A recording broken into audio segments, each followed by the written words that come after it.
If trees could speak about what they have witnessed, this one would probably scream. During its nearly 100-year life, it saw dramatic events that shaped history. And in its final act, it became the symbol of the Chernobyl disaster. This is its story. If you ever visited the Chernobyl exclusion zone, you might have unknowingly passed right next to the site where this tree once stood. It was here, beside a quiet side road between Pripyat and the Chernobyl Nuclear Power Plant. Yet, when this tree sprouted, this area was nothing but a secluded forest next to a few villages. This happened long before the nuclear epoch, at the very beginning of the 20th century. At some point during that time, it got its iconic shape. Most likely, when it was young, it was damaged either by a falling tree or due to human intrusion. Naturally, pine trees are very resistant to damage and normally start to grow again, though they normally remain deformed. There are actually many such trees across the zone, but in case of this very pine, its survival capability reached a true extreme, turning it into a cross. And that gave it a very dark function, because for a major part of its existence, this tree served as a tool for executions. From our previous episodes, you may remember how turbulent the history of the Chernobyl area was. In the early 20s, it was a place of brutal fights between Ilya Struk's insurgents and invading Soviet forces, and both sides used the tree as gallows. In the 1940s, during the German occupation, many captured Soviet partisans met their end on this very tree. When the Soviets returned in 1943, they often used this tree for the same purpose, though of course no one would talk about this delicate detail later. So when the war ended, the site became an unofficial monument in the memory of the partisans. In 1970, the tree appeared in the center of big changes. Right next to it, the construction of the Chornobyl Nuclear Power Plant began. Nearby Semihody village slowly yielded its site to the growing city of Pripyat, and Yaniv became a busy railway station. That made the tree an official landmark with a massive ideological meaning. And at some point a small fence was erected around, and a sign with a poem installed. A rough translation is: "And you walking in the spring, stop here and bow it to this pine tree, the tree that now is obelisk." In 1974, in Pripyat was established a youth patriotic club called Red Carnation. It was led by war veteran Katerina Titova, or how she was known, Granny Kate.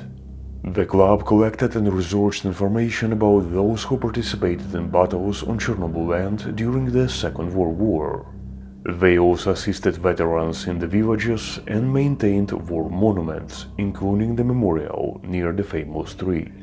At the time the tree's significance grew even further, several additional signs were installed by various departments of the Chornobyl Nuclear Power Plant. However, in April 1986, the tree once again appeared at the center of events. After the explosion of Reactor 4, a massive fallout covered a substantial part of the nearby forests, creating the phenomenon known as the Red Forest. And the legendary tree became a part of it. Red Forest was and remains an area so unique that it deserves its own episode in the future. But for now, to help you understand what happened next, we will provide the essential basics. The area is very large, but it was affected very unevenly. Pine trees, which dominated near the power plant, are naturally more sensitive to radiation. Additionally, they change their needles only every 2 or 3 years, meaning that the cumulative radiation dose they received was much higher compared to trees with leaves. And eventually the Red Forest was divided into 4 zones, ranging from areas very slightly affected to regions where all trees just died. There, the forest gradually got a rust-like color. During the first years, because of the radiation levels, humans could only stay in the Red Forest for short periods. And yet liquidators often came to the tree as a symbol of strength and power, and new obelisks were even added in its honor. However, there was a problem. While radiation posed a significant threat to animals, it was not a problem for insects. In the summer of 1986, in the near absence of predators, the Red Forest experienced a boom in the population of wood-eating beetles. The now dry trees began to fall, creating an exceptional fire hazard. So, in the winter of 1987, the original Red Forest was cut down and buried on site.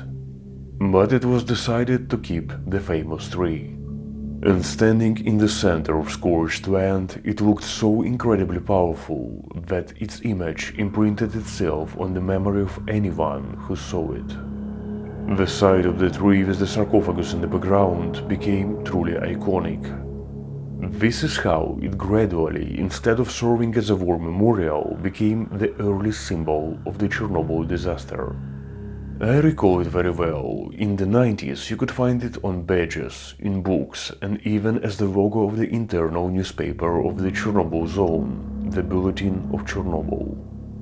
It even appeared on paintings. These are works by Petro Yemets, an artist who was a liquidator himself. And in the future we'll make a separate episode about him, because his paintings and drawings are perhaps the sharpest representation of how the zone felt in those early years. However, by the time Petro Yemets made these paintings, the tree was no longer standing. Around early 1991, it had become too weakened by insects and the weather to hold on much longer. So a decision was made to cut it and carefully relocate it for preservation. We do not know whether it was transported by trailer or helicopter, but it ended up in a hangar at a farm in Novoshipevichy village, northwest of Pripyat. 6 years after the disaster, that farm was a busy radiobiological research facility. It also housed a chemical laboratory, so the idea was to conserve the tree and then reinstall it as a monument in its original site. So the tree was injected with conservants, but eventually it never made it back, due to either economic or safety considerations. Years after, the hangar gradually collapsed, and this is what the tree looked in 2018. Still, its wood remains quite radioactive. Although exposed, it was still in relatively okay condition, so I recall we started to discuss what to do with it. And one of our colleagues suggested a beautiful idea. The tree was too degraded to be placed vertically. So instead, he proposed creating a concrete monolith not so far from the original location, and half submerging the tree into it. The installation would have hidden drains to remove rainwater, but the wood would slowly rot until, in a few decades, it would be completely gone, leaving only an imprint in the concrete. In the context of the zone where everything is about half decay, it would have a rather philosophical dimension. However, nowadays the tree can be only transported by ground. That would require a massive and very complex cleanup of roads in a village that has now turned into a solid jungle. So unfortunately, this project never went out of design stage. The original site, however, remains well maintained. The grass is always cut, obelisks cleaned, and the fence is kept painted. And who knows, maybe one day a concrete replica of the legendary tree will appear here, as a symbol of the strength and sacrifice of those who made this place safer. If you like this story, check out our Patreon for bonus content. There are more than 1,000 posts, each offering an insight into Chernobyl as a phenomenon, often close and personal. This episode is a part of a series, so check out our other documentaries because we have many stories to share.